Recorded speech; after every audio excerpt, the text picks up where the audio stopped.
হর হর মহাদেব।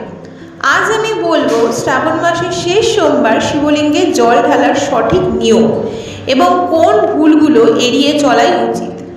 অনেকেই ভক্তিভরে শিবলিঙ্গে জল অর্পণ করেন, কিন্তু সঠিক নিয়ম না জানার কারণে কিছু সাধারণ ভুল হয়ে যায়।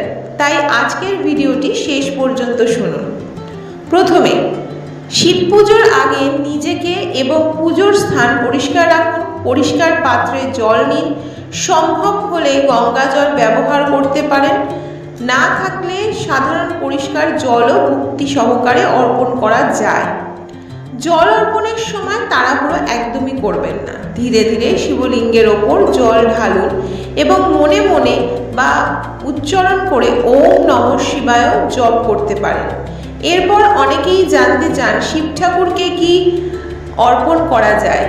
সাধারণভাবে বেলপাতা, ফুল, ধূপ, প্রদীপ এবং পরিষ্কার জল অর্পণ করা হয়। বেলপাতা দেওয়ার সময় পাতা যেন পরিষ্কার থাকে সেদিকে খেয়াল রাখুন।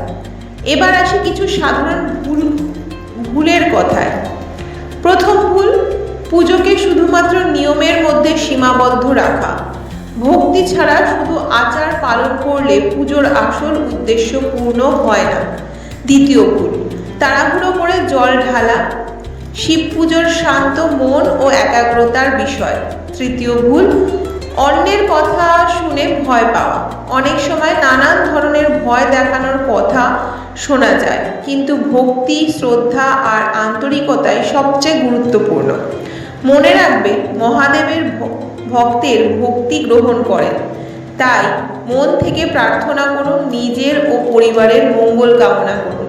ভিডিওটা যদি ভালো লাগে তাহলে লাইক করুন, শেয়ার করুন, ফলো করুন, সাবস্ক্রাইব করতে কিন্তু একদম ভুলবেন না।